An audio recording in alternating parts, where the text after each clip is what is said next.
Salut à tous fidèles à votre émission Quoi de neuf, où on parle de spectacle, où on parle de sport, etc. Enfin, vous avez compris que vous êtes branchés en tout cas tous les jours. Et aujourd'hui, nous allons parler spectacle. Spectacle et puis surtout théâtre. Donc avec un spectacle Pinocchio, qui sera donné donc très bientôt à Saint-Joseph. Et j'ai à mes côtés justement Catherine Bourgeois-Gréville, qui est, je le répète, directrice de la SKIN Corps et Mots l'Envol, scène conventionnée d'intérêt national, Art en France, jeunesse et paysages. Et avant, on a le créateur qui s'appelle Antoine Chalard. Vous êtes également... Je suis metteur en scène et auteur de la pièce, oui. Ouais. Alors, Catherine, justement, pourquoi ce type de théâtre proposé, justement, théâtre pour enfants, on va dire hein, oui, parce que notre mission est précisément celle-là, c'est-à-dire que nous devons développer des programmations pour les jeunes, donc de 0 à 18 ans. Or, on a des spectacles, bien sûr, de compagnie de Martinique, et on s'autorise quand même, de temps en temps, à faire venir des spectacles d'ailleurs. Et on a eu la chance de faire venir cette compagnie de La Réunion, qui s'appelle la compagnie Léla, que nous avons déjà rencontrée, qui était déjà là l'année dernière, avec un autre spectacle. Vous avez déjà eu contact avec eux? Ils se sont déjà produits à la Martinique? Oui, ils sont déjà venus l'année dernière. Des revenants, l'année dernière, ils sont venus avec l'incroyable histoire de John l'éléphant, qui est une adaptation d'Elephant Man pour jeune public en théâtre. C'était super, on a adoré. Et cette année, ils reviennent avec Pinocchio 21, donc c'est une adaptation, mais je vais laisser le metteur en scène en parler. Et donc, ils viennent, et pour réussir à faire venir, parce que c'est quand même assez coûteux, on a cherché des partenaires au niveau de l'envol, et on a travaillé, et on travaille donc avec Saint-Joseph, le Centre culturel Marseille, et Caravane, Théâtre Bois-Carré au Lamentin. Voilà. Alors Antoine Chalard, par contre, là maintenant, nous allons parler avec vous, on va découvrir le personnage. C'est la première fois que vous venez à Zouk TV? Oui, c'est la première fois. Alors, il semblerait que le spectacle, l'an dernier, ça a connu un réel succès.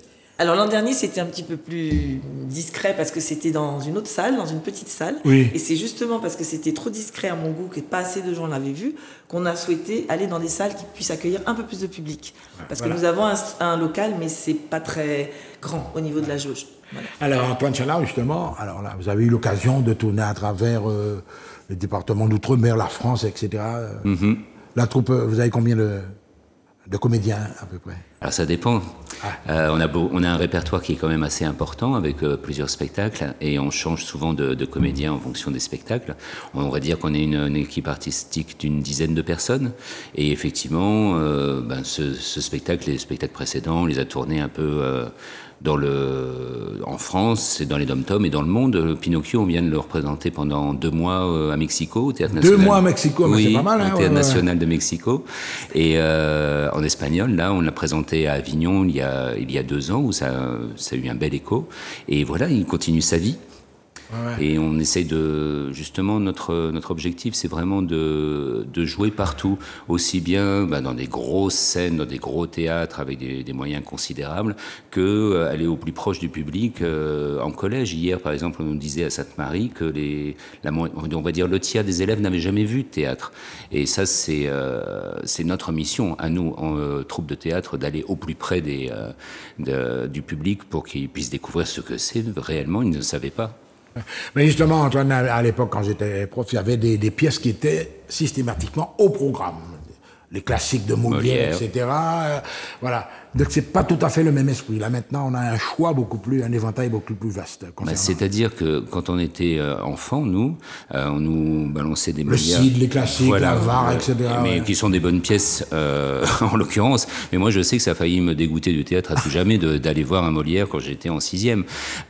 Non, je pense qu'il faut avoir une écriture plus orientée, il y a une littérature jeunesse et il doit y avoir un théâtre pour la jeunesse parce que le langage a évolué, parce que les thèmes préoccupants pour la jeunesse ne sont pas ceux des adultes, et heureusement. Et je pense qu'il faut répondre aussi à ces attentes. Alors justement, Antoine, il nous met déjà tout de suite la puce à l'ouest. Alors, est-ce que ça s'adresse à des jeunes, mais est-ce que c'est également un théâtre qui est porteur de valeurs? Complètement. Alors, évidemment, les valeurs sont portées. Je préciserai qu'Antoine est aussi l'auteur du texte. Oui, c'est lui. Donc, du coup, c'est un spectacle, c'est marqué sur l'affiche dès 5 ans ou dès 6 ans. Mais pourquoi dès ? Parce que dès, ça veut dire que c'est à partir de... Mais je peux vous dire que ce spectacle-là touche absolument tous les publics. C'est-à-dire que le choix des programmations que je souhaite faire, c'est de faire des programmations qui permettent aux parents aussi de prendre du plaisir dans le spectacle. Donc on est aujourd'hui arrivé à une époque où on fait du spectacle pour le jeune public, écrit pour le jeune public, pour plusieurs raisons. Un, développer leur propre réflexion, qui se sentent capables d'analyser, d'accueillir les messages qu'on leur propose, de réfléchir dessus. Et il y a une particularité que je trouve au spectacle pour le jeune public, c'est que par le théâtre, ils peuvent vivre des émotions et des situations par procuration. Ouais. C'est-à-dire, dans une situation donnée, ils sont capables de recevoir la chose et de dire, moi, dans ce cas-là, qu'est-ce que je ferais ? Donc, quelque part, c'est aussi leur donner la force d'être eux-mêmes, d'anticiper sur les événements et de construire leur vie.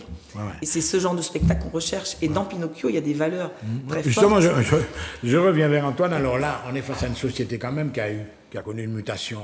La structure familiale même a changé maintenant. Vous savez, il n'y a plus, par exemple, d'adultes. Il n'y a plus de mamie, de papy à la maison même. Ils sont dans des EHPAD, etc. Les enfants ont d'autres valeurs. Et puis, il y a un phénomène de violence qui sévit. Lorsque, justement, vous présentez une pièce comme ça, est-ce que vous avez en conscience tous ces paramètres de la société moderne ? Ouais. J'ai l'impression carrément que vous faites le pitch de Pinocchio. Oui, c'est exactement de tout cela dont on parle dans Pinocchio. Notamment la violence, les valeurs. En fait, l'histoire de Pinocchio, c'est quoi ? C'est quelqu'un qui veut devenir un homme. C'est quoi être un homme ? C'était Erasme qui disait on ne naît pas homme, on le devient. Ouais. Et moi, je suis persuadé de ça, et c'est ça que je défends pratiquement dans tous mes spectacles. Et là, en fait, Pinocchio va se retrouver devant plein de choix à faire pour acquérir sa véritable humanité. Et c'est l'une des premières questions qu'il pose, c'est quoi être un homme ? Et il va avoir plusieurs réponses. La première, ça va être des petits marlous de cité qui vont lui dire t'es un homme quand t'as de la thune, quand t'as du fric, quand t'as des voitures, et des femmes et des meufs. Et donc, il va, voilà. Est-ce que vous faites entrer le langage adapté avec complètement. On a carrément du langage de rue qui est adapté parce que il faut. Enfin, je pense que celui qui se tartine aujourd'hui l'œuvre de Collodi, qui doit faire 500 pages, où il y a 100 et quelques épisodes avec des chats, des renards, des poules, des poussins, des loups, des machins, tout ça, on ne comprend plus rien. Et c'était formidable à l'époque, mais aujourd'hui, je pense qu'il est beaucoup plus clair de voir apparaître des personnages avec la casquette, les bagouses, et qui vont essayer d'influencer, d'amener ce petit Pinocchio sur le mauvais chemin. Et c'est tellement facile d'emmener les gens sur le mauvais chemin. Le mauvais chemin est tellement plus accessible. Donc c'est ce qui va se passer dès le début, de la pièce. Il quitte son papa et bang, il se retrouve embarqué dans des mauvaises aventures. Après, on parle aussi de l'importance de l'éducation, de la culture, etc. Mais que ça ne fait pas tout. Ce n'est pas suffisant d'être érudit. Ce n'est pas suffisant de savoir une montagne de choses. D'avoir des diplômes, etc. C'est pas ça qui fait un homme. On parle aussi on parle évidemment des jeux vidéo, des écrans, des choses comme ça, parce qu'on ne peut plus parler de la jeunesse d'aujourd'hui sans parler de ce phénomène. On est face à un phénomène d'addiction aux écrans qui est très très préoccupant. Donc oui, on parle de tout ça, mais je crois et j'espère qu'on le fait avec beaucoup de distance, beaucoup d'humour. On rigole de tout ça, on passe un bon moment, bien sûr, on est là pour chanter, il y a de la musique. Se détendre. Ouais. Voilà, vous qui êtes musicien. Justement, vous avez prévu de la musique également, des textes. Voilà. Dans Pinocchio, il y a également cette partie-là, la partie. Donc, est-ce que vous choisissez des comédiens en fonction de tout ça, des gens qui chantent ce sont des comédiens qui chantent et qui dansent. Et polyvalent, quoi. C'est polyvalent. Et aussi, je tiens à signaler le travail de Gilles Lorette, qui est le choriste de Daniel Waro, qui nous a fait un travail fabuleux de musique composée spécialement pour le spectacle et qui vraiment, je crois, apporte des univers vraiment très très très beaux et très intéressants, des univers qui sont vraiment oniriques, comme on va jusqu'au rap et à la musique beaucoup plus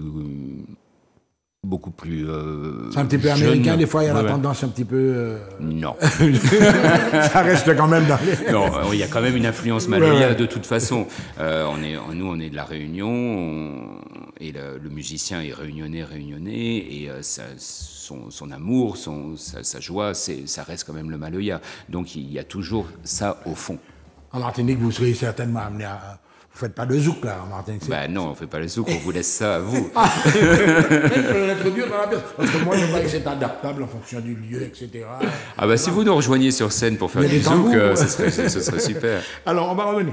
Alors là, je connais un petit peu la salle du centre. On est une petite salle bien confortable, la visiter, etc. Mais en matière de décor, est-ce que par exemple vous allez faire des décors, vous allez faire des projections, par exemple sur l'écran pendant qu'il joue, ou alors il y aura des décors classiques avec des éléments, quoi. Alors, comme le spectacle est un spectacle qui voyage énormément, c'est une formule qu'on appelle légère, mais qui peut aussi trouver sur place un certain nombre d'éléments. Et donc là, il y a effectivement du décor qui, enfin, je peux dire. C'est une échelle, Une double échelle, voilà, des accessoires, des costumes. Oui. Y a, pour vous donner le descriptif, il y a 4 blocs en bois et il y a des costumes où les personnages traversent plusieurs histoires parce qu'ils sont plusieurs personnages. Ouais. Et en décor, je crois que j'ai tout dit. Et les marionnettes, parce qu'il y a des marionnettes. Ouais. Mais moi, je tiens à dire que c'est un choix, hein, vraiment. Même quand on joue au Théâtre National de Mexico, il n'y a pas plus. Je pense qu'il faut arrêter de servir tout préparé aux enfants avec des décors qui leur racontent tout, où on ne laisse plus place à l'imagination. Au contraire, là, on a une échelle qui tout à coup est une tente, qui tout à coup se transforme en escalier de la cité, qui se transforme en bateau. Je pense qu'il vaut mieux laisser imaginer que de servir les choses toutes faites comme on fait maintenant. Non, mais je vous comprends parfaitement parce que les enfants, c'est pas par exemple, vous insistez trop sur le décor, leur attention peut être bloquée sur le décor aussi. C'est ça. Ça n'a pas d'intérêt. Et puis ils échappent au texte, etc. Donc vous évitez ça autant que possible. Ben je préfère me concentrer sur le jeu des comédiens, sur la qualité du texte et de la musique. Et voilà, oui, je crois que c'est ça le théâtre. Au départ, le théâtre, on dit que c'est un espace vide avec au moins un spectateur. Voilà, je suis de cette école-là. Catherine, justement, la manière dont Antoine nous présente ça, justement, est-ce que vous avez prévu également, à l'issue de la prestation, un contact avec le public, un échange? Est-ce que c'est interactif? Est-ce que les spectateurs vont vous poser des questions? Parce que ça, souvent, les gens... En général, c'est spontanément qu'il y a une ouverture l'ouverture d'un dialogue avec les comédiens et le public. Alors on le fait, c'est vrai, plus facilement en scolaire, ils ont énormément de questions, mais les comédiens sont très ouverts à ça parce que justement, les questions du public sont intéressantes. Il est intéressant de savoir comment parfois la pièce s'est montée, qu'est-ce qui les a motivés, comment s'est faite l'adaptation. L'adaptation, et c'est une libre adaptation, mais l'histoire elle-même de Pinocchio, les valeurs que transmettent le texte original. C'est un pantin qui devient humain, il faut qu'on précise quand même. Voilà. Et en fait, sont gardées, mais sont remises au goût du jour. Et c'est ce qui est super intéressant, parce qu'on se reconnaît complètement dans tout ce qui est présenté. Et c'est drôle, et c'est fait de manière légère, et en même temps, c'est profond. Donc, je veux dire que l'objectif est atteint, je pense, au niveau du message à faire passer aux jeunes. Et je pense que ça peut aussi aider les parents de voir ce genre de spectacle. Et ce qu'elle dit là, c'est très, très, très important également, Antoine. Le même spectacle, Pinocchio, ça dépend de l'endroit où vous le présentez. Les réactions peuvent être différentes, évidemment. Ou bien c'est toujours devant des enfants et des parents. Déjà, on joue pour tous les âges. Hein. On a joué devant des enfants on va dire, à partir du CP, je me souviens qu'à la Cité des Arts de Saint-Denis, à La Réunion, il y avait des lycéens qui ont d'ailleurs énormément aimé le spectacle, parce qu'il parle aussi de choses plus... on ne va pas tout dévoiler, mais on parle de sujets vraiment très importants et très actuels. Et c'est pour ça que je pense que c'est un spectacle intergénérationnel et vraiment familial. C'est-à-dire que chacun peut y prendre ce qui peut l'intéresser, et surtout ça va permettre d'ouvrir un dialogue avec les autres générations. Et donc, quant aux réactions, elles sont surtout fonction de l'âge. Je dirais que quand on joue devant des primaires, on va avoir des rires, des réactions à tel endroit. Quand on joue devant des collégiens, à un autre. Quand on joue devant des salles qui sont plus... on a eu une programmation au Théâtre de la Ville de Paris, par exemple, de ce spectacle qui s'appelle l'Espace Paris Plaine. En fait, il y avait beaucoup plus d'adultes que d'enfants. Il y a papy, mamie, la tante, ils amènent l'enfant unique. C'est le familial. Donc, en fait, il y avait beaucoup plus d'adultes. Et là, les réactions étaient très différentes. Les gens rient énormément, mais à des choses où les enfants, à la limite, les regardent et disent « Pourquoi tu ris ?» Voilà, les réactions sont différentes en fonction des âges. Ouais. Je vais vous poser une question, peut-être que ça va vous être... Est-ce que ça vous est jamais arrivé de jouer dans une prison? J'ai fait des ateliers dans les prisons, mais je n'ai pas joué, jamais. La pièce en elle-même? Non. Non. On va la jouer. Non, parce que c'est avec les valeurs que ça porte, ça peut être, ça peut faire réagir aussi, hein, dans le milieu carcéral, quoi. Oui, il faut faire attention à ne pas amener des leçons, je pense, en prison aussi. C'est un milieu qui est délicat. Oui, c'est très délicat. Hein. Rien que de faire des ateliers, c'est fort. Hein. Je m'en souviendrai toute ma vie, je pense. Ouais. Alors, on va revenir vers Catherine. Alors, Catherine, on va parler quand même de votre travail. Alors, art, enfance, jeune, c'est quoi? Comme on dit, c'est du sérieux, là. Alors oui, c'est du sérieux et c'est du pérenne surtout, parce qu'avec cette appellation attribuée par le ministère de la Culture, on a un accompagnement donc sur 4 ans. Donc jusqu'en 2027, on sait que la DAC Martinique et les partenaires qui sont inclus dans cette convention de ce projet vont aider à ce qu'on développe nos 3 axes, c'est-à-dire la diffusion pour le jeune public. Mon objectif, ce serait que tous les enfants de ce territoire rencontrent au moins une fois dans leur vie une pièce de théâtre, parce que beaucoup d'enfants n'ont jamais mis les pieds dans un théâtre. Alors, ce qu'on a choisi, nous, c'est l'itinérance, parce que justement, comme le disait Antoine, on est un petit territoire, donc il vaut mieux aller vers les gens plutôt que d'attendre qu'ils viennent à nous, parce que chaque fois c'est un déplacement, c'est une voiture, c'est toute une organisation. Donc l'axe de diffusion, il est clair. On doit permettre à des jeunes publics de découvrir des spectacles qui leur sont dédiés. Et pour revenir sur ce que vous disiez tout à l'heure, un bon spectacle jeune public a 2 niveaux de lecture. Il y a un niveau de lecture pour les enfants et forcément un niveau de lecture aussi pour les adultes, pour que l'adulte aussi puisse s'y retrouver, que ce ne soit pas une corvée d'amener un enfant à un spectacle. Le deuxième axe que nous avons à développer sur cette convention, c'est l'accompagnement des artistes professionnels. Donc nous sommes amenés à les accueillir en résidence de création. Donc on a pour ça 2 lieux qui sont dédiés, où ils vont avoir un lieu mis à disposition pour leur répétition, leur création, dans un temps qui leur est alloué comme ils le désirent. Et on est aussi tenu d'amener une part financière sur certains projets, une coproduction par exemple. Nous avons d'ailleurs un projet de production complet qui arrive pour le 2026, création d'un spectacle jeune public danse, ce qui est quand même assez périlleux, mais ça existe, donc on va essayer de s'y coller. Et le 3e axe que nous avons à développer, c'est l'éducation artistique et culturelle, donc l'EAC, à la fois sur les temps de loisirs de l'enfant, mais aussi sur les temps scolaires. Wow. Donc on fait effectivement des interventions au milieu scolaire. On essaye de faire venir... Bon, la ville de Ducos est partenaire, et à Ducos, cette année, toutes les écoles maternelles de Ducos tous les enfants des écoles maternelles de Ducos ont pu assister à la représentation d'un spectacle jeune public. Ouais. On va se retourner vers Antoine maintenant, parce que le théâtre, le métier de comédien. Alors là, justement, on voit qu'il y a des jeunes, j'ai vu qu'il y a des jeunes qui vous accompagnent, etc. Est-ce que vous faites, comment ça fonctionne? Est-ce que vous avez des demandes de formation, quoi? Vous formez des comédiens, certainement. Ouais. Oui, je l'ai beaucoup fait, je le fais moins. Mais j'étais responsable des formations, des ateliers théâtre de la ville de Chelles, qui est une ville en banlieue parisienne, pendant pratiquement 20 ans. Après, maintenant, j'ai déménagé à la Réunion. Je fais beaucoup moins de formations. Je fais de temps en temps des stages, surtout à l'étranger, sur des thèmes précis, sur par exemple la farce. C'est vraiment quelque chose qui m'intéresse énormément. Et là, avec généralement des futurs professionnels, j'anime des ateliers. Parfois aussi avec ce que j'aime bien faire, moi, c'est justement rencontrer les scolaires pour leur parler des métiers du théâtre. Parce que déjà le théâtre, ils savent pas trop ce que c'est, mais alors imaginez que en fait il y a 2 comédiens, mais qu'il y a 20 personnes derrière, entre les administratifs, les techniciens, etc. Ça, ils n'imaginent pas du tout. Ouais. Et je trouve ça important de leur dire, vous savez, un projet, c'est toute une construction, c'est toute une réflexion, c'est toute une équipe surtout. Et j'aime bien parler de ça avec eux. On va rappeler les rendez-vous, mais il y a une dernière question, vous savez, un moment que j'ai envie de la poser. Vous savez, aux Antilles, on a, c'est pas moi, une conception assez particulière, c'est le one-man show. Oui. Le comédien, il est seul sur scène, après ça rapproche, évidemment, il est tout seul. Mais vous êtes pour ou contre ça? Ou alors vous préférez des pièces construites avec des comédiens? Vous en avez fait? Je suis obligé de répondre. Non, je pense qu'il y a des gens vraiment. Non, c'est ça qui marche, en fait. Oui, Voilà, bien qui font des spectacles.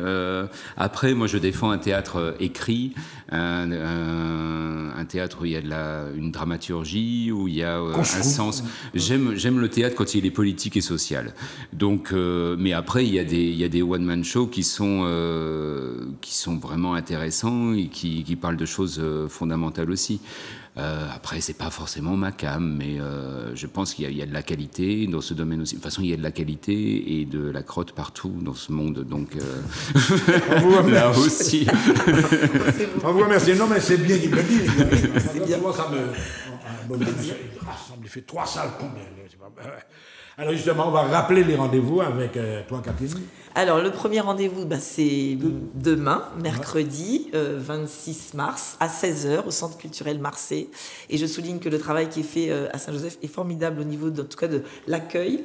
Et le deuxième rendez-vous, c'est Le Lamentin, au Théâtre Bois-Carré, 60 rue Impasse des Lauriers. Et c'est à 19h. Tu n'as pas dit la date pour le pardon, le vendredi 28, pardon. Vendredi 28 mars. Que l'entrée est payante. Et payante. Alors qu'à Saint-Joseph, c'est gratuit. Ah ouais, Saint-Joseph, c'est entrée libre. Voilà. Ouais. Donc il faut réserver par contre. Ah bon, le téléphone pour réserver, c'est 05 96 79 55 07. Voilà. En tout cas, mesdames et messieurs, merci. On a passé en revue ce beau spectacle Pinocchio proposé par Antoine Tchalard et ses comédiens. À très bientôt sur Zouk TV.